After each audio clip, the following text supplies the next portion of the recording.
Hello everyone, welcome back to my new video. मी आहे स्नेहल शिंदे। तर आजचा हा व्हिडिओ असणार आहे क्वेश्चन आन्सर्सचा।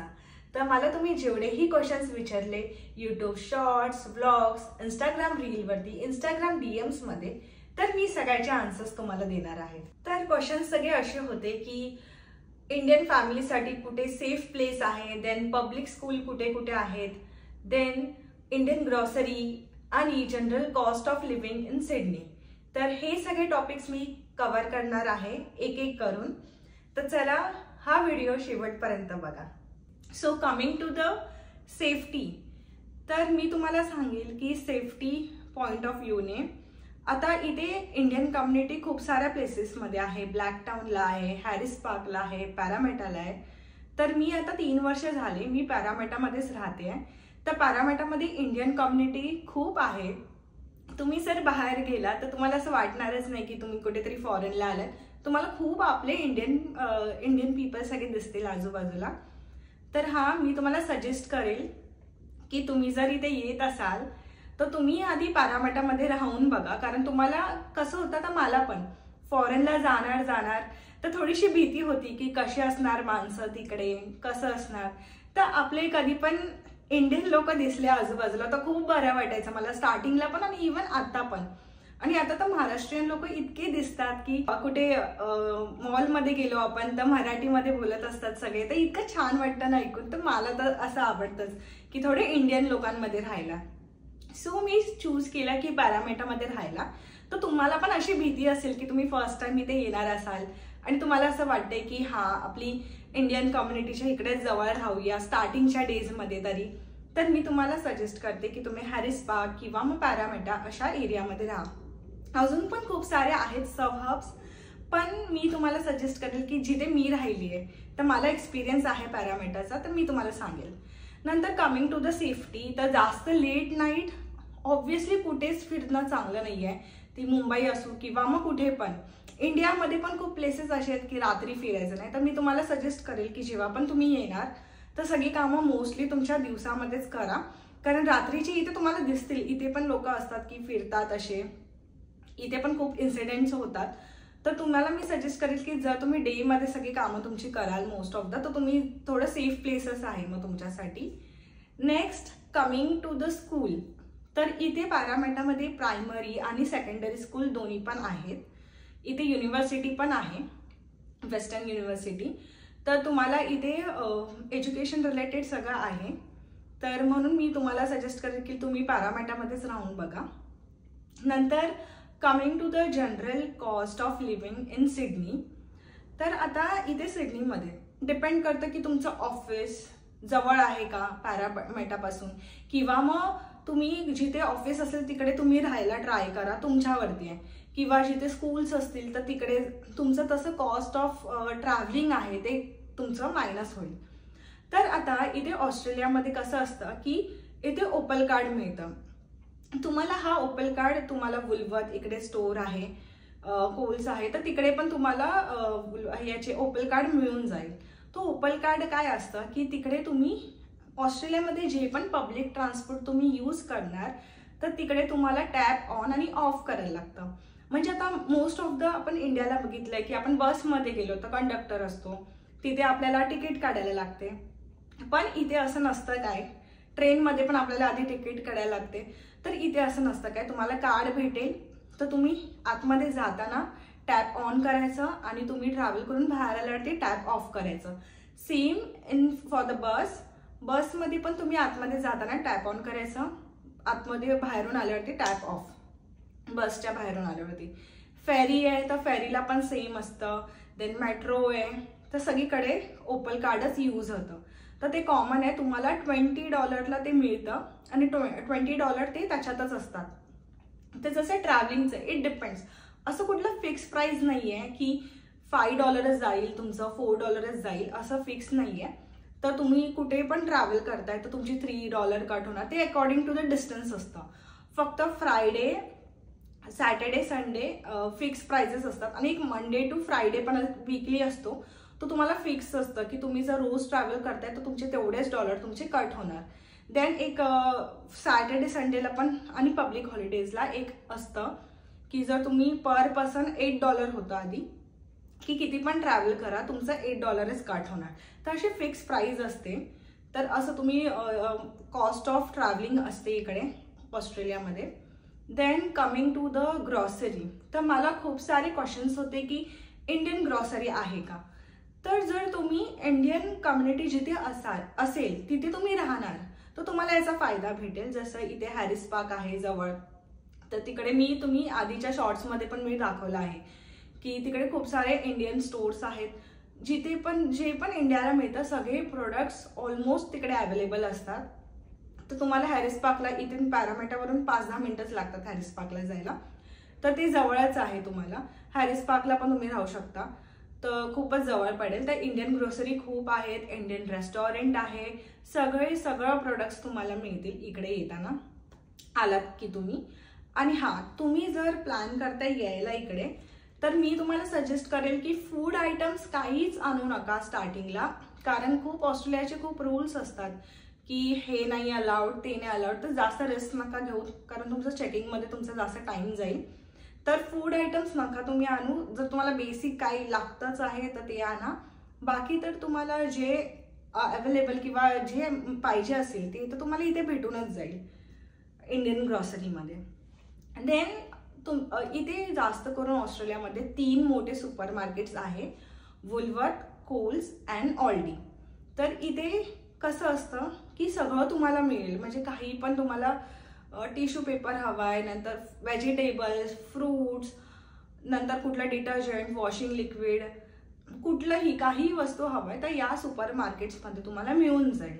ओके. तर इथे कसं असतं की अजून एक तुम्हाला सांगते, तर थोडंसं बजेट तुम्हाला जर वाचवायचं असेल तर इथे कसं असतं, कोल्स आणि वुलवर्थमध्ये काही प्रोडक्ट्स असतात त्याच्यावरती कुठे काही वीक्सला हाफ प्राइस करून एक ऑफर चालू असते. फॉर एक्झाम्पल आता एक कुठलं तरी आहे प्रोडक्ट, त्याचं ओरिजिनल प्राइस इज $10, तर ते तुम्हाला हाफ प्राइसला $5ला मिळेल.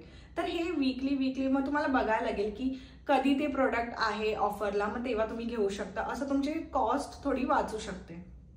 तर नॉर्मली जर 2 माणसांचा खर्च तुम्ही बघाल तर ग्रॉसरीसाठी $500 आहे. आणि तर असं ग्रॉसरी तुम्ही वुलवर्थ, कोल्स, ऑल्डीमधून पण करू शकता. ऑल्डीमध्ये थोडंसं कमी प्राइस रेंजला असतं प्रोडक्ट सगळे, पण तिकडे हाफ प्राइस असं नसतं. इंडियन ग्रॉसरीजला तर असतं $5, $6, $8 डिपेंड की तुम्हाला कुठलं काय हवं आहे ते, पण तुम्हाला इकडे सगळंच मिळून जाईल. आणि हां, तुम्ही जेव्हा येत असणार तेव्हा तुम्ही कुठले पण मेडिसिन आणाल तर त्याचे डॉक्टरकडून प्रिस्क्रिप्शन लिहून आणा. आणि इथे मी आता बघितलं तर वुलवर्थमध्ये हे ते बेसिक पॅरासिटामॉल, ब्रुफेन हे सगळ्या टॅबलेट्स मिळतात जेवढे पण बेसिक असतील तर एवढं आणायचं नाही, कारण मी स्टार्टिंगला जेव्हा येत होती मला एवढं आयडिया नव्हती की इथे काय काय मिळतं, औषधं आहेत की नाही. तर ते सगळं मी खूप औषधं आणलेले, पण मी डॉक्टरकडून प्रिस्क्रिप्शन पण लिहून आणलेले की इन केस जर तुम्हाला थांबवलं एअरपोर्टवरती तर तुम्ही दाखवू शकता की हे डॉक्टरचं प्रिस्क्रिप्शन आहे. तर बेसिक जे तुम्हाला जर लागतंच आहे, कुठले टॅबलेट्स असतील तर ते तुम्ही आणा. पण जास्त मोस्ट जे बेसिक टॅबलेट्स आहे किंवा सिरप्स आहे ते इकडे मिळतं. केमिस्ट वेअरहाऊस एक शॉप आहे, तिकडे काय होतं, तिकडे सगळं तुम्हाला जेवढे पण टॅबलेट्स आहेत ते मिळतात, पण तुम्हाला इकडे डॉक्टरचं प्रिस्क्रिप्शन घेऊन द्यायला लागतं, पण इकडच्या डॉक्टरचं लागतं. तर ते काहीच मेडिसिनवरती असतं ते. पण बेसिक जर असेल पॅरासिटामॉल किंवा तुमचं हेडेक, पेनसाठी कुठलं, तर ते तुम्हाला आरामशीर मिळून जाईल. ओके. तर इथे केमिस्ट वेअरहाऊस असतं. देन शॉपिंगला केमार्ट एक आहे. केमार्ट तुम्ही जेव्हा स्टार्टिंगला याल तर केमार्टमध्ये थोडंसं बाकीच्या स्टोरपेक्षा थोडंसं बजेटमध्ये तुम्हाला सगळ्या वस्तू मिळून जातील. पॅन आहे, किचनच्या वस्तू आहेत, कुठल्या घराच्या वस्तू आहेत, त्या सगळ्या मिळून जातील तुम्हाला. देन बजेट तुम्हाला मी रेंटलमध्ये तर सगळं सांगितलं की हाऊससाठी किती जातं ते. जर तुम्ही स्टुडिओ अपार्टमेंट घेतला किंवा सगळे युटिलिटीज इन्क्लुडिंग असेल ते अपार्टमेंट घेतलं तर किती काय जाईल ते मी लास्ट ब्लॉगमध्ये डिटेलमध्ये सांगितलंय. तर हेच आहे cost of living in Australia. तुमचे मोस्ट ऑफ द ट्रॅव्हलिंगला पैसे जातील. आणि जर तुम्हाला असं बाहेर कुठे जेवायचं असेल तर इंडियन रेस्टॉरंट आहे इथे हॅरिस पार्कला खूप आहेत. तर तिकडे तुम्हाला नॉर्मली एक डिश मिळते $15-20 $25. तर तिकडे तुमचा बिल 2-3 तुम्ही माणसं आहात किंवा 2 लोक आहात तर तुमचं $100-200 होणारच आहे बिल. तर बाहेर खायचं थोडंसं कॉस्टली आहे. तुम्ही जेव्हा स्टार्टिंगला याल तर तुम्हाला बेसिक इकडे जी वुलवर्थ आहे, कोल्स आहे, तिकडे ऑफरमध्ये सगळ्या वस्तू तुम्हाला भेटतील. राईस, डाळ हे ते सगळं. आणि इंडियन ग्रोसरी स्टोर पण आहे. जर तुम्हाला स्पेसिफिक काही आयटम्स हवे असतील तर तुम्ही स्टार्टिंगला प्लॅन करा की थोडं घरातलंच खायला, कारण बाहेर जरा कॉस्टली आहे घरातल्यापेक्षा. आता तुमचा फर्स्ट डे असेल, ऑस्ट्रेलियामध्ये तुम्ही आलात एअरपोर्टला, तर तुम्हाला घाई नका करू सिम कार्ड घ्यायचं इथे ऑस्ट्रेलियाचं एअरपोर्टला, कारण तुम्हाला ते कॉस्टली भेटेल. तर तुम्ही जर इथे आलात आणि वुलवर्थ किंवा कोल्स इकडे तुम्हाला हाफ प्राइसला आणि कॉस्ट खूप कमी असते सिम कार्ड्सची, तर तुम्ही स्टार्टिंगला जेव्हा येता तेव्हा एअरपोर्टवरून मी सजेस्ट करेल की बाय नका करू, कारण तिकडे खूप कॉस्टली आहे. जसं तुम्ही एअरपोर्टवरून येणार तर तसं तुम्हाला कॅबनेच या जास्त करून ट्राय करा, कारण तुम्हाला इथे ट्रॅव्हलिंगचं एवढं समजणार नाही. जर कोण ओळखीचं असेल तर ठीक आहे, त्यांच्यासोबत तुम्ही येऊ शकता. पण जर तुम्ही फर्स्ट टाइमच येत आहे तर तुम्हाला एवढं समजणार नाही, तर डिरेक्टली कॅब करा तुमच्या जे लोकेशन आहे तर तिकडे जायला. तर $100-200 डिपेंडिंग अपॉन द लोकेशन तुमचं होईल ते. आता ऑस्ट्रेलियामध्ये आल्या तुम्हाला डॉक्युमेंट्स कुठले कुठले लागणार ते मी सांगते. एक TFN डॉक्युमेंट असतं जे टॅक्ससाठी, तर ते तुम्ही ऑनलाईन इकडे अप्लाय करा. देन तुम्हाला बँकमध्ये अकाउंट ओपन करायचं आहे, तर तुमचा पासपोर्ट घेऊन जावा. तर तुमच्या पासपोर्ट थ्रू ते बँकमध्ये अकाउंट पण ओपन होईल. तर हे सगळं, तर इथे कुठलं पण म्हणजे तुम्हाला कुठे अकाउंट ओपन करायचं आहे ते युटिलिटीचं पण असून दे, खूप इझी प्रोसिजर आहे. डिरेक्टली ऑनलाईन फॉर्म असतं आणि तुम्हाला डिटेल्स टाकायचे असतात. खूप इझी प्रोसिजर असते, तर एवढं हॅक्टिक नाही आहे तुम्हाला. आणि तुम्हाला पण जर माझ्यासारखे फेस्टिवल इंडियन सेलिब्रेट करायला आवडतात इकडे राहून सुद्धा, तर पॅरामाटामध्ये खूप फेस्टिवल होतात. जसं आता लास्ट टाइमच आता गणपती झालेला, तर गणपतीचं खूप छान झालेलं फेस्टिवल. ढोल ताशा होतं, प्रॉपर 1 दिवसाचं होतं. असं वाटलं मला इंडियामध्येच आहे कुठेतरी. तर तुम्हाला पण असं पाहिजे की फेस्टिवल हे ते सगळं एन्जॉय करायचं आहे, तर मी सजेस्ट करेल की तुम्ही पॅरामेटामध्येच बघा. इथे सगळं होतं, होळी होतं, पॅरामेटा लेन्स फेस्टिवल पण येणार आहे, तो पण छान असो. खूप सारे हॅपनिंग आहे पॅरामेटा, खूप सारे फेस्टिवल होतात, काय होतं इकडे. आणि इथे खूप सगळे स्टोर्स पण अवेलेबल आहेत तुम्हाला. वुलवर्थ, कोल्स, ऑल्डी खूप जवळ आहे आणि इंडियन ग्रॉसरी स्टोर पण जवळ आहे. So general cost of living in सिडनीमध्ये हेच सगळं येतं की तुमचं फर्स्ट तर आहे रेंट. तुम्ही बघा म्हणजे कसं तुम्ही बजेट अलोकेट कराल हे मी तुम्हाला सांगते. जसं मी करते, तर तुम्ही आधी रेंटलचं साईडला काढा की तुमचं रेंट किती आहे. फॉर एक्झाम्पल 400 असेल, 500 असेल, 600 असेल, तर ते तुम्ही मंथली रेंट तुमचं साईडला काढा. नंतर second most important is your grocery. तर ग्रोसरीला किती तुमचं असणार डिपेंडिंग अपॉन तुम्ही किती म्हणजे तुमचं कसं आहे, कुठलं फूड आवडतं तुम्हाला, कसं काय आवडतं, तर त्याच्याप्रमाणे ग्रॉसरीचे पैसे असतील $500 ते साईडला काढा. Next is your travelling. तर ट्रॅव्हलिंगला तुम्हाला किती लागणार हे तुम्ही बघा.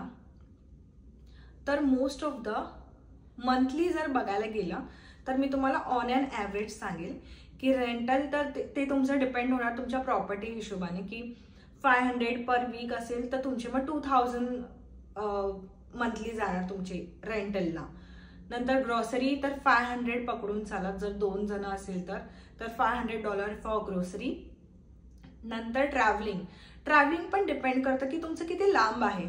तर on an average $100 per month for travelling. For utilities जर तुम्ही 2 जण आहात तर $150 पर मंथला तुमचं जाईल. युटिलिटी विल इन्क्लूड वॉटर बिलमध्ये फक्त हॉट वॉटरचं असतं, नंतर gas bill and electricity bill. तर हे $150 होतात माझे. तर हे आहे general cost of living in Sydney. तर येस, हे सगळे क्वेश्चन्स होते जे मला तुम्ही विचारलेले, तर मी ट्राय केले सगळे आन्सर्स द्यायला. तुम्हाला अजूनही काही क्वेश्चन्स असतील तर नक्की मला विचारा आणि कमेंट करा जर काही क्वेश्चन्स असतील तर. And thank you for watching this video. Bye.